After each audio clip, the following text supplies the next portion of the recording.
என்னை விட்டு கொடுக்காதவர், என்னை நடத்துகின்றவர், என்னை பாதுகாப்பவர் என் நேசர் நீரே. என்னை விட்டு கொடுக்காதவர், என்னை நடத்துகின்றவர், என்னை பாதுகாப்பவர் என் நேசர் நீரே. நான் வழி மாறும் போது என் பாதை காட்டினீர், என்னால் முடியாத போது என்னை தூக்கி நடத்தினீர். நான் வழி மாறும் போது என் பாதை காட்டினீர், என்னால் முடியாத போது என்னை தூக்கி நடத்தினீர். என்னை விட்டு கொடுக்காதவர், என்னை நடத்துகின்றவர், என்னை பாதுகாப்பவர் என் நேசர் நீரே. என்னை விட்டு கொடுக்காதவர், என்னை நடத்துகின்றவர், என்னை பாதுகாப்பவர் என் நேசர் நீரே. ஆண்டவரும் உலக ரட்சகர் மீட்பெருமா இருக்கிற இயேசு கிறிஸ்துவின் அற்புத நாமத்தினால் யாவருக்கும் காலை வாழ்த்துக்களை தெரிவித்துக் கொள்கிறோம். இந்த நாளிலே கூட வேத வசனத்தை வாசித்து வாழ்வு தரும் இந்த உணர்வின் வழியாய் நாம் ஆசீர்வாதத்தை பெற்றுக்கொள்வோம்.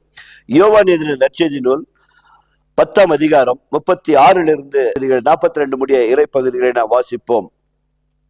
பிதாவினால் பரிசுத்தமாக்கப்பட்டும் உலகத்திலே அனுப்பப்பட்டும் இருக்கிற நான் என்னை தேவனுடைய குமாரன் என்று சொல்லுகிறதுனாலே தேவதூஷணம் சொன்னாய் என்று நீங்கள் சொல்லலாமா?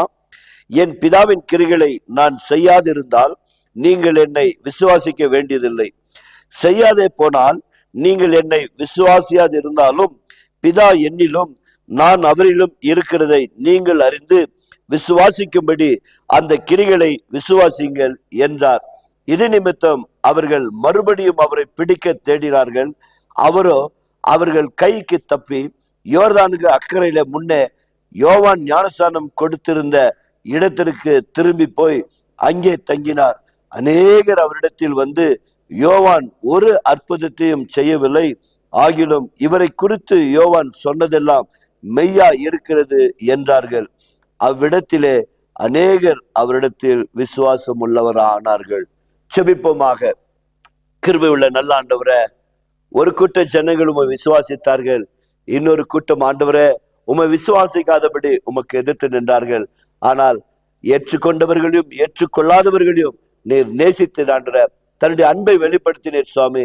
அதில் அந்த கால வேளையில தகப்பனே உம்மை விசுவாசிக்கிறவர்கள் விசுவாசிக்காதவர்கள் யாவரும் நேசிக்கிற தேவனா இருக்கிறபடியால் இந்த நிகழ்ச்சியின் வழியாய் காண்கிற யாவரையும் கூட கர்த்தர் ஆசீர்வதிப்பீராக தகப்பனே.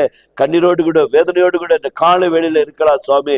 எத்தனையோ போராட்டங்கள் உண்டு, பிரச்சனைகள் உண்டு, குடும்பத்திலே சமாதானமற்ற சூழ்நிலை அப்பா தகப்பனே. தேவனாய் கர்த்தர் தாமே நீர் உம்முடைய பிள்ளைகளை பலப்படுத்தி ஆசீர்வதிக்கும்படியா செபிக்கிறோம். நன்மையான எந்த ஈவம் பூர்ணமான எந்த வரமும் ஜோதிகளின் பிதாவிடத்தில் வருகிறேன் சொன்னீரே, அப்படியாய் உடைய பிள்ளைகளை ஆசீர்வதித்து நன்மையான காரியங்கள் பிள்ளைகள் பெற்றுக்கொள்ள கர்த்தர் அருள் புரியும்படியா செபிக்கிறோம். இந்த மாதம் முழுவதுமாய் உடைய பிள்ளைகளுடைய தேவைகள் எதிர்பார்ப்புகள் எல்லாவற்றையும் கர்த்தர் நிறைவேற்றுங்க. மகிமை நீர் எடுத்துக்கொள்ளும், ஆசீர்வாதத்தால் நிரப்பும். இயேசுவின் நாமத்தினால் பிதாவே, ஆமேன் ஆமேன். God bless you. கர்த்தர் உங்களை ஆசீர்வதிப்பாராக.